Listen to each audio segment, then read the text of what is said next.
తమిళనాడు రాజకీయాల్లోనూ, సాహిత్యంలోనూ, సినిమాల్లోనూ దశాబ్దాల పాటు తనదైన ముద్ర వేసిన రాజకీయ నాయకుడు, సాహితీవేత్త, సినీ రచయిత కరుణానిధి గారి గురించిన ప్రత్యేక కార్యక్రమం 3వ భాగం. గత 2 భాగాల్లో ఏం మాట్లాడుకున్నామో క్లుప్తంగా గుర్తు తెచ్చుకుని ఆ తర్వాత 3వ భాగానికి వెళదాం. కరుణానిధి ప్రత్యేకతల గురించి ప్రస్తావించుకున్న తర్వాత ఆయన జీవన రేఖల గురించి తెలుసుకున్నాం. హైస్కూల్లో ఉండగానే విద్యార్థి రాజకీయ ఉద్యమాల్లో చురుగ్గా పాల్గొన్నారు. సొంతంగా ఒక పత్రిక స్థాపించారు. 3 సార్లు ఫైనల్ పరీక్షలో తప్పాక హైస్కూలుకు వీడ్కోలు చెప్పేశారు. కొన్నాళ్లు నాటకాల కంపెనీలో పనిచేశారు. కొన్నాళ్లు పాత్రికేయుడిగా పనిచేశారు. మొదటి వివాహం పద్మావతితో జరిగాక బావమరిది సిఎస్ జయరామన్ ద్వారా సినిమాకి రచన చేసే అవకాశం వచ్చింది.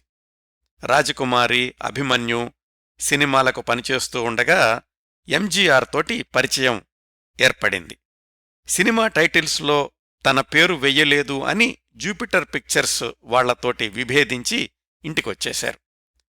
మురసోలి పత్రికను కొనసాగించారు. ఒక బిడ్డకు జన్మనిచ్చి భార్య పద్మావతి కన్నుమూశారు.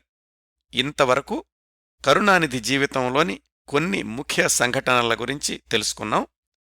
సమాంతరంగా తమిళనాడులోని ద్రవిడ ఉద్యమంలోని పరిణామాలు, ఈవి రామస్వామి, అన్నాదురైల మధ్య పెరిగిన అంతరాయం గురించి కూడా తెలుసుకున్నాం.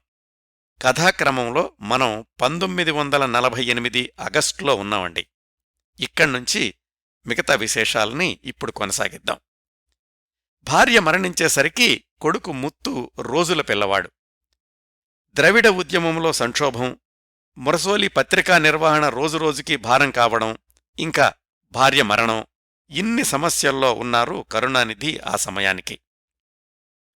వీటన్నింటినీ ఒకదాని తర్వాత ఒకటిగా పరిష్కరించుకుంటూ ఎలా ముందుకెళ్లారంటే, ఇంట్లో వాళ్లందరూ 2వ పెళ్లి చేసుకోమని బలవంతం చేశారు. అప్పటికి కరుణానిధి వయసు కేవలం 24 సంవత్సరాలు. రోజుల పసివాడి బాధ్యత, అది చాలా ప్రాధాన్యం ఉన్నటువంటి అంశం. ముందుగా ఇష్టపడకపోయినా పిల్లవాణ్ణి చూసుకునేందుకు సంరక్షకురాలు కావాలి కాబట్టి ఒప్పుకోక తప్పలేదు. అమ్మాయిని మీరే చూడండి, అయితే ఒక విషయం మాత్రం స్పష్టంగా చెప్పండి, మన ఆర్థిక ఇబ్బందులు, నా రాజకీయ ఉద్యమాలు, పసిపిల్లవాడి బాధ్యత అన్నీ వివరంగా చెప్పి వాళ్లకిష్టమైతేనే ముందుకెళ్ళండి. రాబోయే అమ్మాయికి ఆశ్చర్యం కలిగించే విషయాలు ఏమీ ఉండకూడదు, ఏది దాచిపెట్టొద్దు, నేను అమ్మాయిని చూడాల్సిన అవసరం కూడా లేదు అని కరుణానిధి ఇంట్లో వాళ్లకి చెప్పాడు. వాళ్లు కూడా ఏమిటంటే, ఆత్మగౌరవ ఉద్యమంతో ఉన్న కుటుంబాలైతే అర్థం చేసుకుంటారు అని ఆ కోణంలో అన్వేషణ ప్రారంభించారు. వాళ్లనుకున్నట్లుగానే ఆ ఉద్యమంలో చురుగ్గా పాల్గొనే దక్షిణామూర్తి అనే కార్యకర్త తన చెల్లెలు దయాళుకి సంబంధాలు వెతుకుతున్నాడు అని తెలిసింది. ఆయన్ను సంప్రదించి కరుణానిధి గురించి చెప్పారు. దక్షిణామూర్తి, దయాళు వాళ్ళిద్దరి నాన్నగారు గోవిందస్వామితో కూడా మాట్లాడారు. ఆయన, కరుణానిధి గురించి మాకు వేరే చెప్పాల్సిన అవసరం లేదు, ప్రస్తుతం ఆయన ఏ పరిస్థితుల్లో ఉన్నారో కూడా మాకు తెలుసు, మా అమ్మాయిని ఇవ్వడం మాకు అంగీకారమే అన్నారు. మీకేం కావాలి అన్న ప్రశ్నకు కరుణానిధి అమ్మగారు, అక్కయ్యలు ఇచ్చిన సమాధానం, మాకు వేరే కట్న కానుకలేమీ వద్దు, మీ అమ్మాయి ఫోటో ఒక్కటుంటే ఇవ్వండి చాలు మా వాడికి చూపించడానికి అని. దురదృష్టం ఏమిటంటే వాళ్ళింట్లో దయాళు ఫోటో లేనేలేదు. కరుణానిధి అక్కయ్యలు ఇంటికొచ్చాక రకరకాల క్యాలెండర్లు చూపించి కరుణానిధికి చెప్పారు, ఆ అమ్మాయి ముక్కు ఇలా ఉంటుంది, ఆ అమ్మాయి ఎత్తు ఇంతుంటుంది, అమ్మాయి రంగు ఇలా ఉంటుంది అని. క్యాలెండర్లు అలాంటి పనికి కూడా ఉపయోగపడతాయి అని కరుణానిధికి అప్పుడే మొట్టమొదటిసారిగా తెలిసింది. మీకిష్టమైతే గనక ముందుకెళ్ళండి, అమ్మాయిని నేను చూడాల్సిన అవసరం లేదు అని ముందే చెప్పాను కదా అని మళ్లీ తన పత్రిక, రాజకీయ సమావేశాల్లో మునిగిపోయాడు కరుణానిధి. 1948 సెప్టెంబర్ 15కి ముహూర్తం నిర్ణయించారు. అప్పుడైతే ఎవరూ గ్రహించలేదు, కానీ అది అన్నాదురై పుట్టినరోజు కూడా. పెళ్లికి ఎక్కువ రోజులు వ్యవధి లేకపోవడంతో పెళ్లి ఖర్చులకు డబ్బులు సర్దే బాధ్యత కూడా కరుణానిధి మీదే పడింది. ఎందుకంటే వాళ్ల నాన్నగారు అంతకుముందు సంవత్సరమే మరణించారు కదా. తను ఎంఆర్ రాధా కోసం వ్రాసిచ్చిన తూకు మిదై అనే నాటకం వేసి డబ్బులు సమకూర్చుకోవాలి అనుకున్నాడు కరుణానిధి. ఖర్చులు తగ్గించుకోవడానికని తను కూడా నాటకంలో ఒక వేషం వేశాడు. అన్నాదురై వచ్చి ఆ నాటక ప్రదర్శనకు ముందు మాటలు చెప్పారు. ఎంత ప్రచారం చేసినా వసూలైన మొత్తంలో 800 రూపాయలు మాత్రం మిగిలాయి, ఖర్చులు పోను. ఇంకో 500 ఎవరి దగ్గరో అప్పు చేశాడు. మొత్తం 1300 వాళ్ళ అమ్మగారి చేతిలో పెట్టి, ఏం చేస్తారో ఎలా చేస్తారో మీ ఇష్టం, ఈ 1300లోనే ఖర్చులన్నీ సరిపెట్టండి అని చెప్పాడు కరుణానిధి. అన్ని ఏర్పాట్లు జరుగుతూ ఉండగా ఒక హఠాత్ పరిణామం. ఆ రోజుల్లోనే మరొకసారి హిందీ వ్యతిరేక ఉద్యమం తెరమీదకొచ్చింది అని క్రిందటి భాగంలో తెలుసుకున్నాం కదా. సరిగ్గా కరుణానిధి వివాహం అనుకున్న 1948 సెప్టెంబర్ 15నే రాష్ట్రవ్యాప్తంగా ఆందోళనలకి పిలుపునిచ్చాడు పెరియార్. తన ద్వితీయ వివాహానికి అన్నాదురైని పెళ్లి పెద్దగా పిలిచాడు కరుణానిధి. మరి హిందీ వ్యతిరేక ఉద్యమం ఆందోళనలు అంటే అన్నాదురై వెళ్ళాలి కదా. కరుణానిధి కూడా క్రియాశీలక కార్యకర్తే. సరే, ఏదైతే అవుతుందిలే అని అదే రోజు పెళ్లి ఏర్పాట్లతోటి ముందుకెళ్లారు. 1-2 చోట్ల ఉపన్యాసాలున్నాయి, అవి పూర్తి చేసుకుని నీ పెళ్లి సమయానికి వచ్చేస్తాను అన్నాడు అన్నాదురై. పెళ్లి సమయం రానే వచ్చింది. వాకిట్లో వేసిన పెళ్లి పందిట్లో నిల్చుని అతిథుల్ని ఆహ్వానిస్తున్నాడు కరుణానిధి. ఇంట్లో వాళ్లంతా వంటలు మిగతా ఏర్పాట్లలో ఉన్నారు. అంతలోనే ఇంటి ముందు నుంచి హిందీ వ్యతిరేక ఉద్యమకారులు నినాదాలు చేసుకుంటూ హైస్కూలు వైపు వెళ్తున్నారు. ఒక 5 నిమిషాలు అయ్యాక చూస్తే ఏముంది, కరుణానిధి పెళ్లి పందిట్లో లేడు. పెళ్లి పెద్దలందరూ వెతకడం మొదలుపెట్టారు. చివరికి తెలిసింది, ఆ ఉద్యమకారులతోటి కలిసి నినాదాలిచ్చుకుంటూ హైస్కూలు వైపు వెళ్లాడు అని. తీరా అక్కడికెళితే అక్కడ ఉపన్యాసం చెప్తున్నాడు కరుణానిధి. వెళ్లిన వాళ్లు, ఇంట్లో అందరూ నీకోసం చూస్తున్నారు, పెళ్లికూతురు వాళ్ళు వచ్చేశారు, నువ్వే పెళ్లి కొడుకు అన్న సంగతి మర్చిపోయావా అని కరుణానిధిని వెంటపెట్టి తీసుకొచ్చేశారు. తీరా ఇంటికొచ్చేశాక ఇంకొక సీను. పెరియారు, అన్నాదురై వీళ్లను సమర్థించే 2 గ్రూపుల వాళ్లు వాదించుకుంటున్నారు.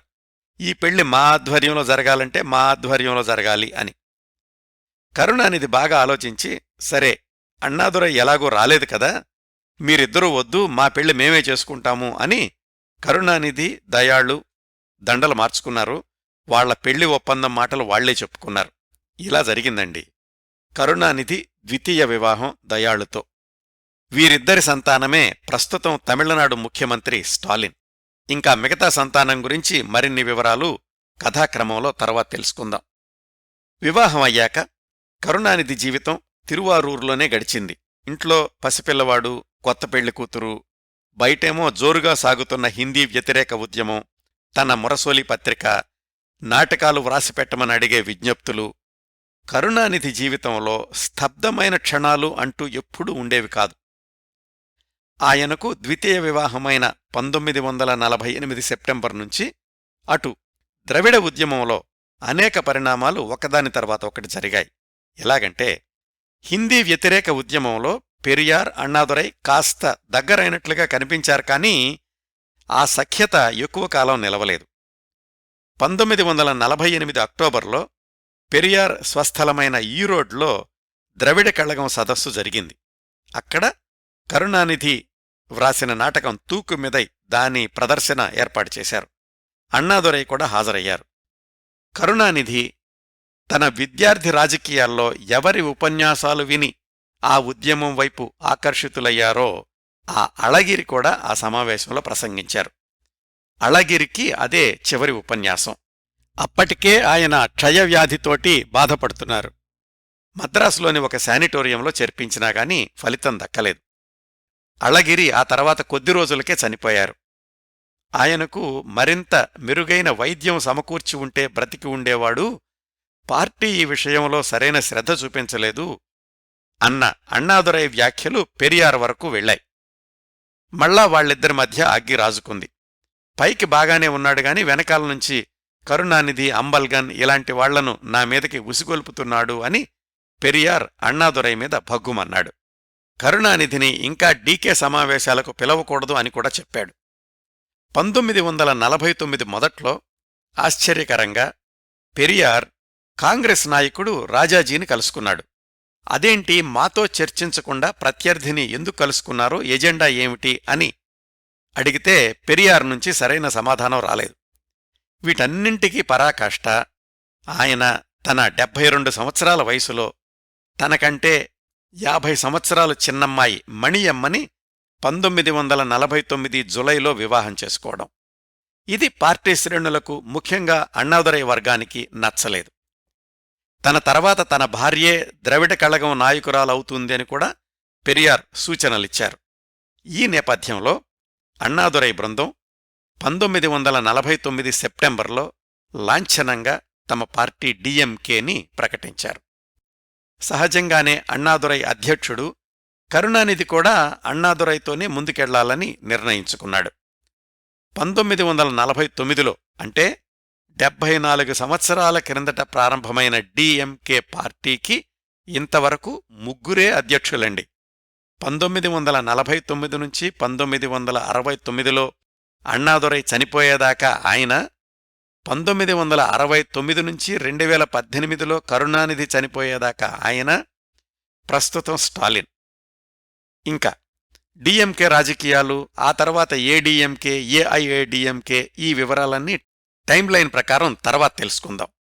కరుణానిధి విషయానికొస్తే డిఎంకే విభజన జరిగాక ఆ పార్టీ కార్యక్రమాల్లో మరింత చురుగ్గా ఉన్న రోజుల్లోనే 1949 చివర్లో మళ్లీ సినిమా రంగం నుంచి పిలిపొచ్చింది కరుణానిధికి, ఈసారి మద్రాసు నుంచి. ఆ సినిమా పేరు మరుదనాడ్ ఇళవరసి. ఎంజీఆర్ హీరో. భవిష్యత్తులో ఆయన భార్య విఎన్ జానకి హీరోయిన్. ఈ సినిమా గురించి కరుణానిధి తన ఆత్మకథలో ఎక్కువగా వ్రాయలేదు, కానీ ఎంజీఆర్ తన ఆత్మకథలో వివరంగా వ్రాసుకున్నారు. కరుణానిధి గురించి కూడా చాలా విశేషాలు రాశారు. దాని ప్రకారం ఎంజీఆర్ హీరోగా, తంజావూరుకు చెందిన గాయని ఎంఎస్ అనురాధ హీరోయిన్గా కాళిదాసి అన్న సినిమా నిర్మాణం ప్రారంభమైంది 1949 మొదట్లో. టీవీ చారి అనే ఆయన కథా స్క్రీన్ప్లే దర్శకత్వం. సినిమా నిర్మాణంలో ఆయనకు కూడా వాటా ఉంది. అయితే సినిమా కొంతకాలం జరిగాక మిగతా భాగస్వాములకు ఆ టీవీ చారికి అభిప్రాయ భేదాలు రావడంతోటి అసలు ఆ నిర్మాణం కంపెనీనే మూసేశారు. అప్పుడు జి గోవిందం అండ్ కంపెనీ అనేవాళ్లు సగభాగం నిర్మాణమైన ఆ సినిమాని కొనుక్కున్నారు. దానిలో కొన్ని దృశ్యాల్ని మాత్రం ఉపయోగించుకుని హీరోయిన్ని మార్చేసి కథ కూడా తిరగరాసుకుని ముందుకెళ్దాము అనుకున్నారు ఈ జి గోవిందం అండ్ కంపెనీ వాళ్లు. హీరోయిన్గానేమో విఎన్ జానకిని ఎంపిక చేసుకున్నారు. దర్శకుడిగా ఏ కాశీలింగం అనే ఆయన్ని తీసుకున్నారు. అతుకుల బొంతగా ఉన్న కథని మళ్లీ ఎవరు తిరగరాస్తారు? అప్పుడు తిరువారూరులో ఉన్న కరుణానిధిని పిలిపించారు. బహుశా ఎంజీఆర్ సిఫార్సు అయ్యుండాలి. ఎందుకంటే అంతకుముందు ఎంజీఆర్ నటించిన రాజకుమారి, అభిమన్యు సినిమాల విజయానికి కరుణానిధి డైలాగ్సే కారణమని అందరికీ తెలుసు. మద్రాసులో 3 వారాలుండి ఆ కథని ఒక కొలిక్కి తీసుకొచ్చారు కరుణానిధి. ఆయన, దర్శకుడు ఒక హోటల్లో ఉండేవాళ్లు. ఎంజీఆర్, వాళ్ళన్నయ్య, ఆ కుటుంబం అంతా 147 నేతాజీ సుభాష్ చంద్రబోస్ రోడ్లో ఉండేవాళ్లు.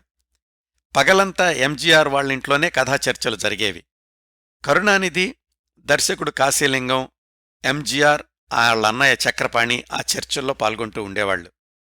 పగలంతా కథా చర్చలు, రాత్రిపూట కరుణానిధి సంభాషణలు వ్రాస్తుండేవాళ్లు.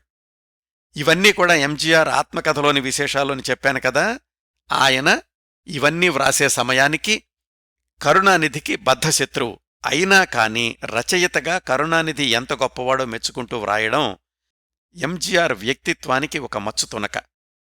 తను వ్రాసిందాంట్లో ఏమైనా మార్చమని చెప్పినా, పొరపాట్లు ఉన్నాయన్నా ఆయనే ముందుగా వాటి గురించి చర్చించి మార్చేసేవాడు. తను వ్రాసిందాన్ని సమర్థించుకోవడానికి ఎప్పుడూ వాదించేవాడు కాదు. చాలామంది రచయితల్ని చూశాను సహనం లేని వాళ్లని. కళయింగర్ మాత్రం చాలా ఓపిగ్గా మేము ఏం చెప్పినా వినేవాళ్లు. చాలామంది ఆయన సంభాషణల్లోని కవితా ప్రవాహం కోసం ఎంత కష్టపడతారో అనుకుంటారు, కానీ కళయింగర్ అలాంటి సంభాషణలన్నింటినీ అలవోకగా వ్రాస్తుండేవాళ్లు. అప్పుడే అనుకున్నాను ఆయన తమిళ సినిమాల్లో మరిన్ని సంచలనాలు సృష్టించబోతున్నారని అని కూడా కరుణానిధి గురించి ప్రశంసిస్తూ వ్రాసుకున్నారు తన ఆత్మకథలో ఎంజీఆర్. ఆ స్క్రిప్టు పనైపోయాక తన పారితోషికం తీసుకుని మళ్లీ తన ఊరు తిరువారూర్ వచ్చేశారు కరుణానిధి. ఆ తరువాత ఆ చిత్రం మరుదునాడు ఇళవరసి షూటింగ్ మైసూర్లో జరిగింది. 1950 ఏప్రిల్లో విడుదలై విజయం సాధించడంతో పాటు ఎంజీఆర్ జానకిల జంటక్కూడా మంచి పేరొచ్చింది. రచయితగా కరుణానిధి పేరు మొట్టమొదటిసారిగా వెండితెర మీద కనిపించింది ఈ సినిమాలోనే. అట్లాగే భవిష్యత్తులోని ముగ్గురు తమిళనాడు ముఖ్యమంత్రులు ఎంజీఆర్, కరుణానిధి, జానకి కలిసి పనిచేసిన మొట్టమొదటి చిత్రం కూడా ఈ మరుదనాడ్ ఇళవరసి అయ్యింది. కరుణానిధి ఆ ప్రాజెక్టు పూర్తి చేసుకుని తిరువారూర్ వచ్చేసిన కొద్ది నెలలకి ఇంకొక చిత్ర నిర్మాణ సంస్థ నుంచి పిలుపొచ్చింది. ఈసారి సేలంలోని మోడ్రన్ థియేటర్స్ నుంచి. అదెలా జరిగిందంటే, సేలంలోని మోడ్రన్ థియేటర్స్ అధిపతి టిఆర్ సుందరం ఎల్లిస్ డంగన్ ఆయన దర్శకత్వంలో ఒక సినిమా తీయాలి అని ప్రణాళికలు సిద్ధం చేసుకుంటున్నాడు.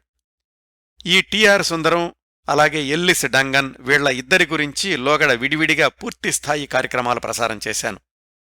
విదేశాల్లో చదువుకున్న టిఆర్ సుందరం మోడ్రన్ థియేటర్స్లో సినిమా నిర్మాణాన్ని ఒక ఫ్యాక్టరీ వాతావరణంలో నడిపేవాడని, ఎల్లిస్ డంగన్ అనే ఆయనేమో అమెరికా నుంచి మద్రాసు వచ్చి తమిళ సినిమా రంగంలో 15 ఏళ్లపాటు ఉన్నాడని, ఇంకా చాలా ఆసక్తికరమైన విశేషాలు ఆ కార్యక్రమాల్లో చెప్పాను. ఎంజీఆర్ మొట్టమొదటి చిత్రం సతీ లీలావతికి దర్శకుడు కూడా ఈ ఎల్లిస్ ఆర్ డంగనే. మోడ్రన్ థియేటర్స్ స్టూడియోలో కెఎం షరీఫ్ అనే గీత రచయిత నెలవారీ జీతానికి పనిచేస్తూ ఉండేవాడు. ఆయనే టిఆర్ సుందరంకి సలహా ఇచ్చాడు. కరుణానిధి అనే ఆయన వ్రాసిన మంత్రి కుమారి అనే రంగస్థల నాటకం అద్భుతంగా ఉంటుంది, దాన్ని సినిమాగా తీస్తే తప్పకుండా చరిత్ర సృష్టిస్తుంది అని. సరే అయితే ఆ కరుణానిధి ఎవరో నువ్వే పట్టుకుని ఒప్పించి సేలం తీసుకురా అని ఆ బాధ్యతని కెఎం షరీఫ్కి అప్పగించాడు టిఆర్ సుందరం. షరీఫ్ చెప్పాడు, నేను వెళ్ళి ఆయన్ని తీసుకొస్తాను గాని ఆయన రాజకీయాల్లో కూడా చురుగ్గా ఉంటాడు, పూర్తిగా స్టూడియోలోనే ఉండిపోమ్మంటే ఒప్పుకోడేమో, ఆయన రాజకీయ సమావేశాలకి వెళ్లే వెసులుబాటు మనం ఇవ్వాల్సి ఉంటుంది అని. సాధారణంగా టిఆర్ సుందరం షరతులు పెట్టడమే తప్ప ఎదుటివాళ్ల షరతుల్ని అంగీకరించడు. కాని ఈసారి ఇది స్క్రిప్టుకు సంబంధించింది, పైగా ఆ నాటకం మూల రచయిత కరుణానిధి కాబట్టి ఒప్పుకున్నాడు. అట్లా ఈసారి కరుణానిధి సేలం మోడ్రన్ థియేటర్స్లో నెలకి 500 రూపాయల జీతానికి చేరాడు. తన రాజకీయ కార్యకలాపాలకి అడ్డం ఉండకూడదు అనే హామీతోటి. పైగా మోడ్రన్ థియేటర్స్లో ఎప్పుడూ 5-6 సినిమాల షూటింగులు సమాంతరంగా జరుగుతూ ఉండేవి. ఆ స్టూడియో వాళ్లవి, బయట నిర్మాతలవి కూడా. అది ఒక అంశం. అలాగే సేలం అనేది కరుణానిధికి కొత్త ప్రదేశం. అందువల్ల ఎక్కువ మంది కార్యకర్తల్ని డిఎంకే వైపు తీసుకురావచ్చు అనేది కరుణానిధి ఇంకొక ఆలోచన. ఆయన అనుకున్నట్లుగానే సేలంలో ఉండి మంత్రికుమారి సినిమాకి పనిచేస్తున్న రోజుల్లో సినిమా, రాజకీయాలు 2 పడవల మీద ప్రయాణించారు కరుణానిధి. సేలం నుంచి మధ్య మధ్యలో అన్నాదురై నుంచి కబురొస్తే మద్రాస్ వెళ్లి డిఎంకే నిర్మాణ కార్యక్రమాల్లో పాల్గొంటూ ఉండేవాడు. అన్నాదురైకి దాదాపు కుడి భుజం అన్నట్లుగా డిఎంకేలో ఎదుగుదల తొలి రోజుల్నుంచే మొదలయింది కరుణానిధికి. ఇటు సేలం మోడ్రన్ థియేటర్స్లో నెల జీతం బాగానే ఉండడంతో భార్యని కాపురానికి కూడా తీసుకొచ్చుకున్నాడు. మంత్రికుమారి సినిమా నిర్మాణంలో ఉండగానే మరుదనాడు ఇళవరసి విడుదలై ఘన విజయం సాధించడంతో మంత్రికుమారి సినిమా మీద అంచనాలు పెరిగాయి. కథ కూడా తనదే అవడం, తనకి అది 4వ సినిమా అవడంతోటి కరుణానిధి కలం వీర విజృంభణ చేసింది.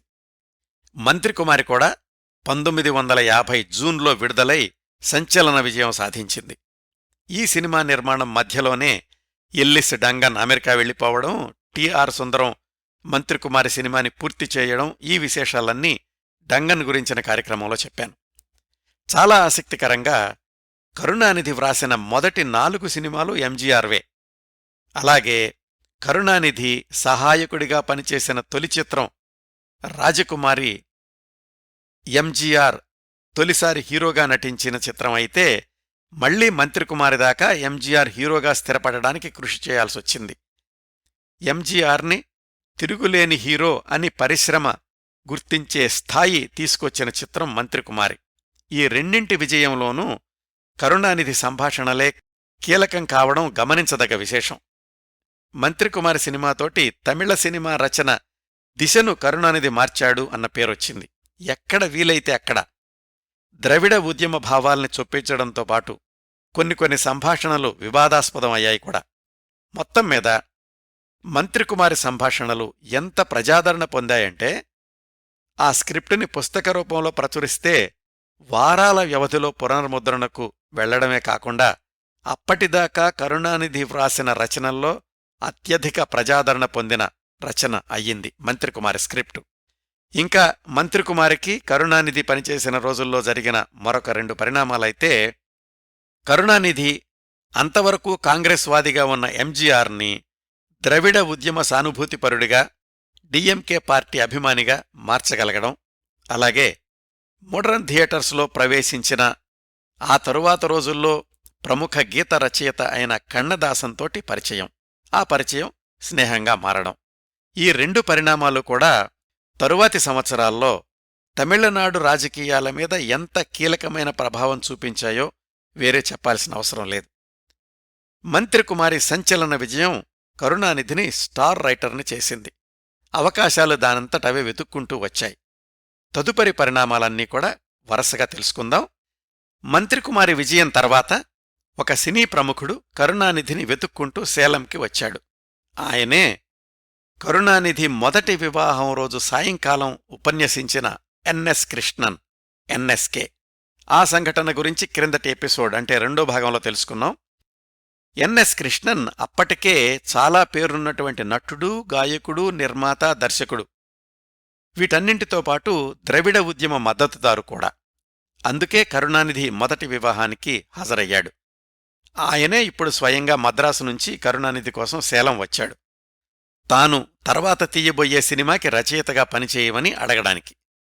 సుప్రభ అనే పేరుతోటి ఒక మలయాళ నాటకం ఆ రోజుల్లో సంచలనం సృష్టిస్తోంది. దాని రచయిత మున్షీ పరము పిళ్ళై. ఆయన దగ్గర ఆ నాటకం హక్కులు 500 రూపాయలకి కొనుక్కున్నాడు ఎన్ఎస్ కృష్ణన్. దాన్ని సినిమాకి అనుగుణంగా మార్పులు చేసి మాటలు వ్రాయాలి. కరుణానిధి దగ్గరకే రావడానికి కారణం ఏమిటంటే, ఆ సుప్రభ నాటకంలోని కథాంశం ఆ రోజులకు చాలా విప్లవాత్మకమైంది. మోసపోయి పెళ్లి చేసుకున్న భర్తని ఎదిరించి వదిలేసి ధైర్యంగా తాను ఒకప్పుడు ప్రేమించిన స్నేహితుణ్ణి పెళ్లి చేసుకునే అమ్మాయి అందులో ముఖ్యమైనటువంటి పాత్ర. ఇలాంటి సబ్జెక్టుకి నిప్పులు కురిపించే సంభాషణలు వ్రాయాలి అంటే కరుణానిధే సరైన రచయిత అని ఎన్ఎస్కే అనుకున్నాడు. ఎన్ఎస్కే అంటే ఎన్ఎస్ కృష్ణన్ అండి. ఆయన అడగ్గానే ఎదురు ప్రశ్నలేమీ లేకుండా ఒప్పేసుకున్నాడు కరుణానిధి. కేవలం గొప్ప నటుడనే కాదు, తన ఉద్యమ సహచరుడు అని కూడా. పారితోషికం ఎంత కావాలి అని అడిగాడు ఎన్ఎస్ కృష్ణన్.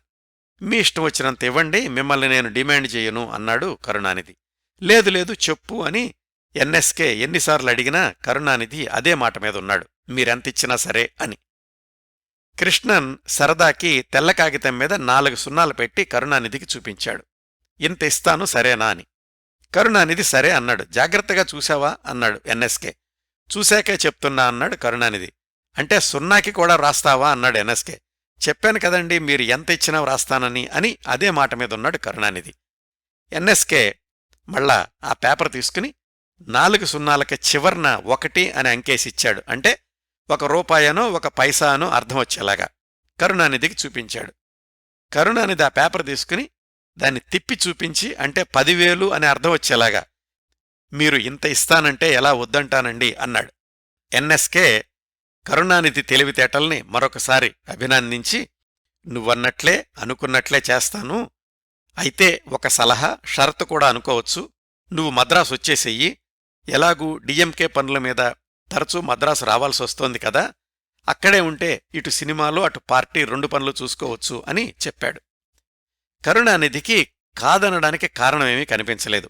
తప్పనిసరిగా వస్తాను, అయితే మోడరన్ థియేటర్స్ వాళ్లకి ఇంకొక సినిమా ఒప్పుకున్నాను, ఇది పూర్తి చేసి వస్తాను అన్నాడు. ఎన్ఎస్ కృష్ణన్ సరేనన్నాడు. ఇదంతా 1950 మధ్యలో జరిగింది. అట్లా కరుణానిధి మోడరన్ థియేటర్స్ వాళ్లకి వ్రాస్తాను అని ఒప్పుకున్న తరువాతి సినిమా పేరు దేవకి. 2 అక్కా చెల్లెళ్ల కథ. పూర్తిగా మెలోడ్రామా, కన్నీటి కథ. తొలి రోజుల్లో కరుణానిధి వ్రాసిన రాజకీయ వాసనలేని కథ. కథా మాటలు రెండూ కరుణానిధినే. దర్శకుడు అభిరుచిని బట్టి స్క్రిప్టు రాసిచ్చారు కరుణానిధి. సినీ జీవితాల్లో, రాజకీయ జీవితాల్లో అనూహ్యమైన మలుపులు చూస్తూ ఉంటాం కదా. ఈ దేవకి సినిమా విషయంలో ఒక ఆసక్తికరమైన సంఘటన జరిగింది. దేవకి సినిమాలో అక్కా చెల్లెళ్ల వేషాల కోసమని నిజ జీవితంలో అక్కా చెల్లెళ్లు ఇద్దరిని ఎంపిక చేశారు. వాళ్లది మైసూర్. సినిమాల్లో వేషాల కోసమని ప్రయత్నిస్తున్నారు కానీ ఇంకా నిలదొక్కుకోలేదు. వాళ్ళిద్దరితోటి షూటింగ్ మొదలుపెట్టారు కానీ వాళ్లల్లో ఒక ఆమె తమిళ సంభాషణలు సరిగా చెప్పలేకపోతోంది. కన్నడం మాతృభాష ఏమో ఎంత నేర్పించినా గాని ఆ తమిళ యాస రాలేదు. దర్శక నిర్మాతలు మాట్లాడుకుని వాళ్ళిద్దరినీ ఆ దేవకీ సినిమా నుంచి తప్పించేసి ఆ రోజుల్లో పేరున్న మరొక నటీమణి మాధురీదేవిని, ఇంకొక పాత్రకేమో విఎన్ జానకిని ఎంపిక చేశారు. ఇందులో ఆసక్తికరం ఏముంది అనుకుంటున్నారా? అసలు విషయం చెప్తాను. విఎన్ జానకి తర్వాత ఎంజీఆర్ భార్య అయ్యారు. అంతకుముందు విఎన్ జానకి ఎంజీఆర్లు నటించిన మరుదనాడు ఇళవరసికి కూడా కరుణానిధి రచయిత. ఇది ఒక అంశం. అసలైన ఆసక్తికరమైన విషయం ఏమిటంటే, ఇద్దరు నిజ జీవితంలోని అక్కా చెల్లెళ్లని దేవకీ సినిమా నుంచి తొలగించారు అని చెప్పుకున్నామే, వాళ్లల్లో ఆ తమిళ సంభాషణలు చెప్పలేకపోయిన అమ్మాయికి అప్పటికి 2 ఏళ్ల కూతురుంది. ఆ 2 ఏళ్ల పాప 40 ఏళ్ల తర్వాత ఆ సినిమా రచయిత కరుణానిధికి వెన్నులో బాకు అవుతుందని, జీవితకాలం పక్కలో బల్లెం అవుతుందని ఎవ్వరూ ఆ సమయానికి ఊహించే అవకాశమే లేదు. అలా సంభాషణలు చెప్పలేక సినిమాలో అవకాశం కోల్పోయిన ఆమె పేరు సంధ్య. ఆమె కూతురు, ఆ 2 ఏళ్ల పాప జయలలిత. సినిమాల్లో వేషాలు కోల్పోయిన అక్కా చెల్లెళ్ళిద్దరూ ఎవరంటే సంధ్య, ఆమె చెల్లెలు విద్య. నిజానికి ఈ మొత్తం పరిణామాల్లో కరుణానిధి పాత్ర ఏమీ లేదు. కాని భవిష్యత్తులో ఆయన రాజకీయ జీవితంలో ఎదురైనటువంటి పాత్రలు ఆయనకు తెలియకుండానే ఆయన చుట్టూనే ఉన్నాయన్నమాట. మార్చినటువంటి తారాగణంతో దేవకి సినిమా విజయవంతమైంది. మహిళా ప్రేక్షకులు కంటికి మింటికి ఏకధారగా ఏడుస్తూ ఆ సినిమా చూసి విజయవంతం చేశారు. ఆ సినిమా విడుదలవడం మాత్రం 1951 జూన్లో జరిగింది. కాని రచయితగా కరుణానిధి పాత్ర 1950 చివర్లోనే ముగిసింది. ఈ సినిమా రాసేశాక ఎన్ఎస్ కృష్ణన్ సలహాననుసరించి 1950 చివర్లోనే మద్రాసుకి పూర్తిగా మకాం మార్చేశారు కరుణానిధి. కరుణానిధికి రాజకీయాలు మొదటి ప్రాధాన్యత. సినిమాలు అనేవి అనుకోకుండా వచ్చాయి. సొంత ప్రతిభతోటి విజయాలని అందుకుంటున్నారు ఆ సమయానికి. అలా అడుగుపెట్టిన మద్రాసు రాష్ట్రానికి ఒక 20 ఏళ్ల తర్వాత తాను అధిపతినవుతానని, రాజకీయ చదరంగంలో నిచ్చెనలెక్కి పాములకు చిక్కి జీవితాంతం అక్కడే ఉండిపోతానని కరుణానిధి ఆ సమయంలో అనుకుని ఉండరు. ఆ కాలంలో ఆయన రక్తం నిండా ద్రవిడ ఉద్యమం, అన్నాదురైకి అనుచరుడిగా ఎదగడం, రచయితగా నిప్పులు కురిపించే కలం, ఇవి ఆయన ఆశయాలు, ఆయుధాలు. ఇక్కడ్నుంచి సినిమాలు, రాజకీయాలు అనే జోడు గుర్రాల మీద స్వారీ చేశారు కరుణానిధి.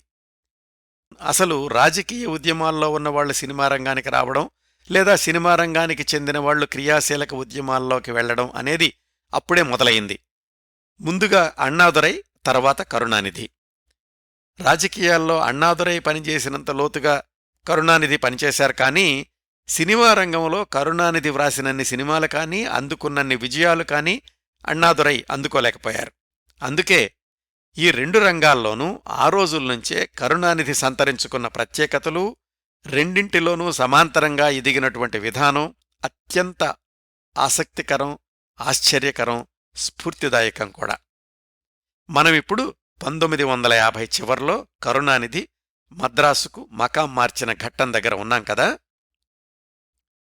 ఇక్కడ్నుంచి కథనం సులువుగా ఉండడానికి తర్వాత 2 ఏళ్లలో అంటే 1952 చివరిదాకా కరుణానిధి సినీ జీవితం గురించి తెలుసుకుని ఆ తర్వాత ఆ 2 ఏళ్లలో ఆయన రాజకీయ జీవితంలోని ఘట్టాల గురించి తెలుసుకుందాం. గుర్తుపెట్టుకోవాల్సిందేంటంటే ఆ 2 రంగాల్లో ఆయన సమాంతరంగానే కొనసాగారు దశాబ్దాల పాటు. ముందుగా 1952 చివరి వరకు కరుణానిధి వ్రాసిన మరొక 4 సినిమాల గురించిన విశేషాలు తెలుసుకుందాం. కరుణానిధి మద్రాసు చేరుకున్నది దేనికి? ఎన్ఎస్ కృష్ణన్ సలహా మీద కదా. ఎన్ఎస్ కృష్ణన్ దర్శక నిర్మాతగా ఆయనే ప్రధాన పాత్రలో రూపొందించాలనుకున్న మన మగళ్ చిత్రానికి స్క్రీన్ ప్లే మాటలు వ్రాయడం కరుణానిధి బాధ్యత. మద్రాసులో కొత్త కాపురం, కొత్త నివాసం, ఇంకా నిలదొక్కునే ప్రయత్నంలో ఉన్న రోజులు కాబట్టి మన మగళ్ల స్క్రిప్టు వ్రాయడానికని కరుణానిధి ఎన్ఎస్ కృష్ణన్ ఇంటికి వెళుతూ ఉండేవాడు రోజు. 26 వయసుకే ఎంత వేగంగా, ఎంత కసిగా వ్రాస్తుండేవాడంటే ఒకసారి పెన్ను పేపర్ మీద పెట్టాక బయట ప్రపంచం గుర్తుండేది కాదు. ఒకరోజు మన మగళ్ సినిమాలో ఒక కీలకమైనటువంటి దృశ్యాన్ని వ్రాస్తున్నారు కరుణానిధి. పేపర్లు అలాగా నిండిపోతున్నాయి. పూర్తయిన పేపర్లు నేలమీద చిందరవందరగా పడిపోతున్నాయి. తాను వ్రాస్తున్న పాత్రల్లోకి పరకాయ ప్రవేశం చేసిన కరుణానిధికి ఇవేమీ కనిపించడం లేదు. సీనంతా పూర్తయ్యాక ఒక్కసారి తలెత్తి చూసేసరికి నేలమీద పడున్న కాగితాలన్నింటినీ చక్కగా సర్ది చేత్తో పట్టుకుని కరుణానిధి ఎదురుగా నిల్చునున్నాడు ఎన్ఎస్కే. అయ్యో, మీరిక్కడున్నారా, గమనించనే లేదు, నేను సర్దుకునేవాణ్ణి కదా, మీకెందుకీ శ్రమ అన్నాడు కరుణానిధి. ఏం పర్వాలేదు, కంబన్ తన కొలువులో కావ్యాలు వ్రాస్తుంటే చోళప్రభువు పక్కనుంచి ఆ కవికి తాంబూలాలు అందిస్తూ ఉండేవాడట, నేను నీకిలాగే అన్నాడు ఎన్ఎస్కే. దానికి కరుణానిధి ఇచ్చిన సమాధానం, ఎంతమాటన్నారు, మీరు చోళప్రభువు అయ్యుండొచ్చు కాని నేను మాత్రం మహాకవినేం కాదు అని. ఎన్ఎస్కే ఊహించిన దానికంటే అద్భుతంగా తయారైంది స్క్రిప్టు. కరుణానిధి మీద అభిమానం రెట్టింపయ్యింది ఎన్ఎస్ కృష్ణన్కి. వాళ్ళిద్దరి మధ్య అలా ప్రారంభమైన ఆ అనుబంధం పార్టీలకు, సినిమాలకు అతీతంగా ఎన్ఎస్కే మరణించే మరొక 7 ఏళ్ల దాకా కొనసాగింది. మన మగళ్ రచనా సమయంలోనే ఎన్ఎస్కే ఇంటికి వెళ్తున్న రోజుల్లో కరుణానిధికి ఒక వింత అనుభవం ఎదురయ్యింది. ఆయన ఇలా సినిమాకి వ్రాస్తున్నప్పుడు సమాంతరంగా డిఎంకే కార్యకలాపాల్లో కూడా చురుగ్గా పాల్గొంటూ ఉండేవాళ్లు అని చెప్పాను కదా. ఆ విశేషాలు తర్వాత వస్తాయి. దానికి సంబంధించిన ఒక ఘట్టం అన్నమాటిది. ఒకరోజు కరుణానిధి వెళ్లేసరికి ఎన్ఎస్కే పై అంతస్తులో ఉన్నారు. కరుణానిధి మామూలుగా స్క్రిప్ట్ రాసుకునే గదిలోకి వెళ్లారు. పైకి రమ్మని కబురు చేశాడు ఎన్ఎస్కే. కరుణానిధి పైకెళ్లేసరికి ఎన్ఎస్కే గదిలో లైట్లు మసగ్గా ఉన్నాయి. దాదాపు చీకటి అనిపిస్తోంది. కరుణానిధికి ఏమీ అర్థం కాలేదు. భయపడకు, నీకు ఒక ప్రత్యేకమైన వ్యక్తిని పరిచయం చేస్తాను అని ఎన్ఎస్ కృష్ణన్ అంటుండగానే మొహమంతా విభూతి పూసుకుని కాషాయ దుస్తుల్లో ఉన్న ఒక వ్యక్తి ఆ మసక చీకట్లోకి నడుచుకుంటూ వచ్చాడు. అదేదో సస్పెన్స్ సినిమాలో దృశ్యంలాగా అనిపించింది కరుణానిధికి. ఆయనెవరో ఆయన్ని తనకి ఎందుకు పరిచయం చేస్తున్నాడో కూడా అర్థం కాలేదు. ఎన్ఎస్ కృష్ణన్ చెప్పాడు, ఈయనే జీవానందం, సిపిఐ లీడర్, గవర్నమెంట్ కమ్యూనిస్టు పార్టీని నిషేధించింది కదా, ఈయన అండర్ గ్రౌండ్లో ఉంటున్నారు, మనింట్లోనే ఆశ్రయమిచ్చాను అని పరిచయం చేశాడు ఎన్ఎస్ కృష్ణన్. ఈ జీవానందం గురించి చాలా విశేషాలు ఎంజీఆర్ ఎపిసోడ్లో చెప్పాను. మత్సలేని తమిళనాడు కమ్యూనిస్టు నాయకుడు. ఆ సమయానికి డిఎంకే ఇంకా పూర్తిగా నిలదొక్కుకోలేదు కాబట్టి సిపిఐతో స్నేహం కొనసాగుతోంది. అదండి ఎన్ఎస్కే జీవానందంకి ఆశ్రయమిచ్చిన నేపథ్యం. అది చాలా నాటకీయంగా కరుణానిధికి తెలిసినటువంటి సందర్భం.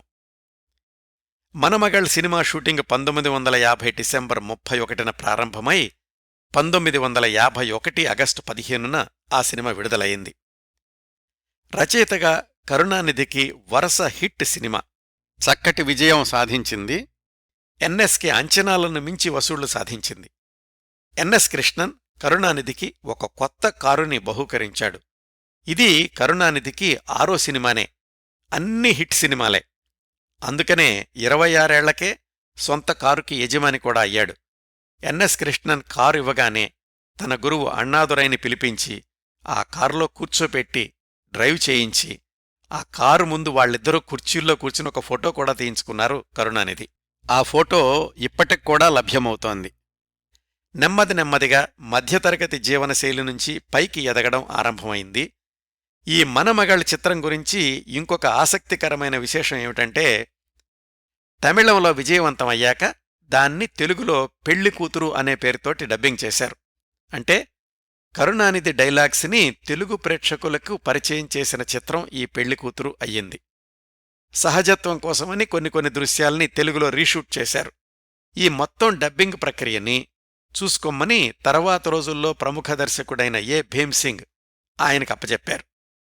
మనమగళ్ సినిమా విడుదలైన సంవత్సరం దాకా కరుణానిధి వ్రాసిన ఇంకే సినిమా విడుదల కాలేదు. కానీ ఆ రోజుల్లోనే కరుణానిధి రాజకీయ కార్యకలాపాలు వేగం పుంజుకున్నాయి. ముందు సినిమా విశేషాలు పూర్తి చేద్దామనుకున్నాం కదా. ఆ తరువాతి సంవత్సరం 1952లో కరుణానిధి వ్రాసిన 2 సినిమాలు విడుదలయ్యాయి. 1952 అక్టోబర్లోనేమో పరాశక్తి, 52 డిసెంబర్లోనేమో పణం. ఈ 2 సినిమాలకి కరుణానిధి జీవితంలోనూ, తమిళ సినిమా చరిత్రలోనూ, ద్రవిడ ఉద్యమ చరిత్రలో కూడా ప్రత్యేక స్థానం ఉందండి. ముందుగా పరాశక్తి తమిళ సినిమా చరిత్రలో కల్ట్ సినిమా.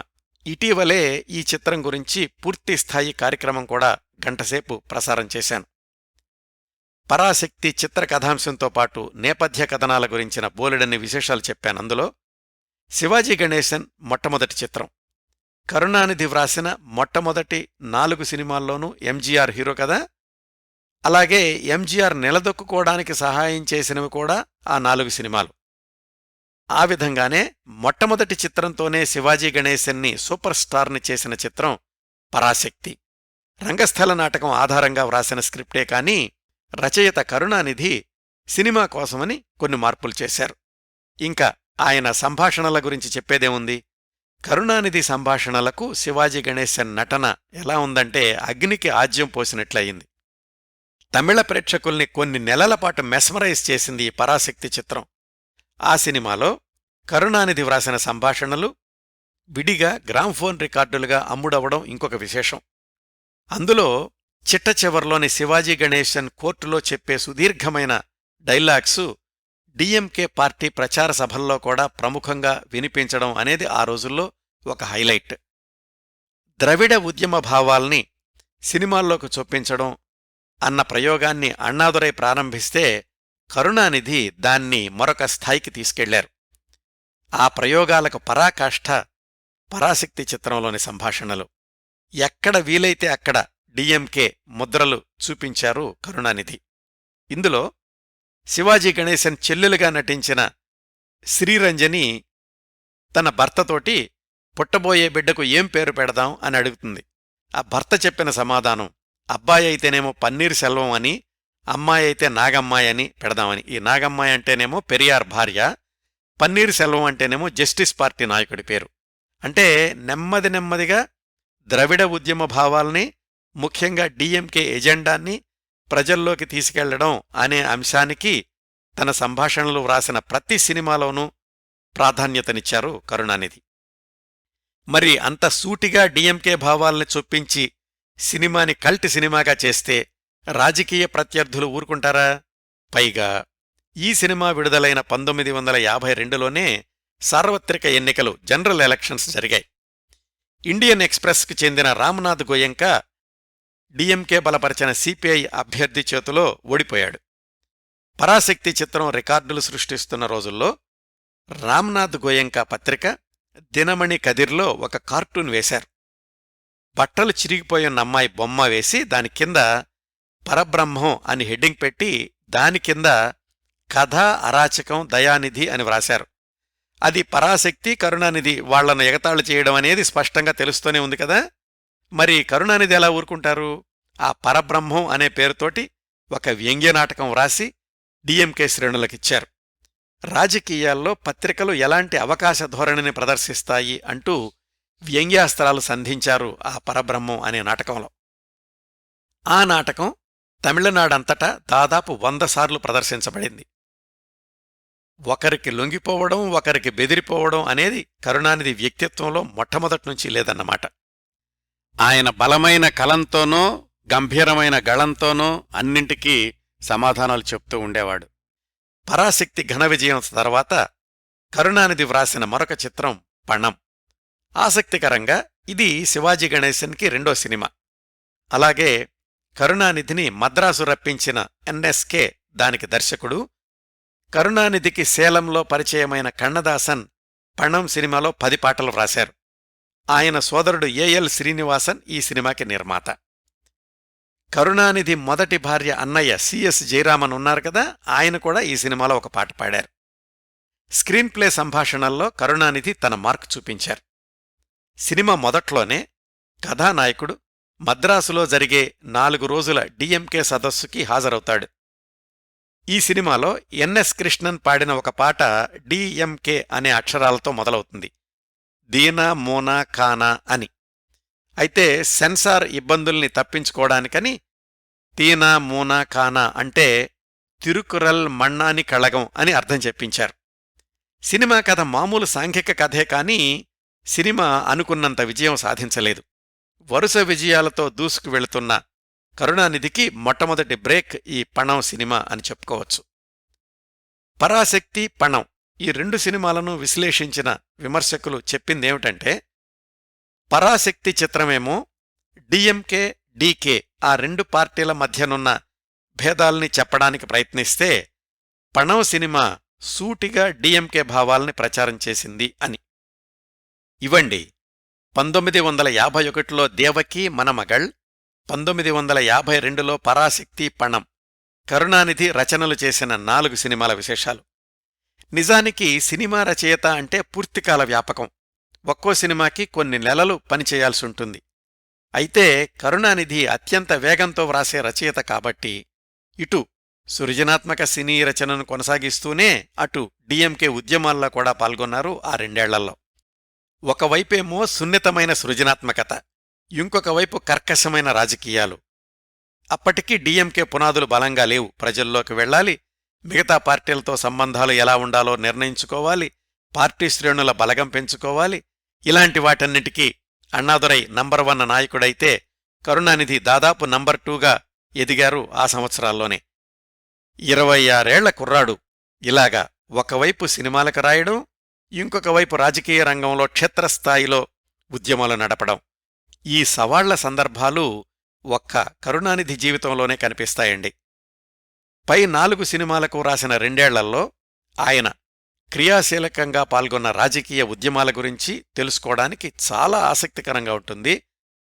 2 రంగాల్లోనూ పనిచేశారు. సరే, రెండూ కూడా డిమాండింగ్ చేసే రంగాలే.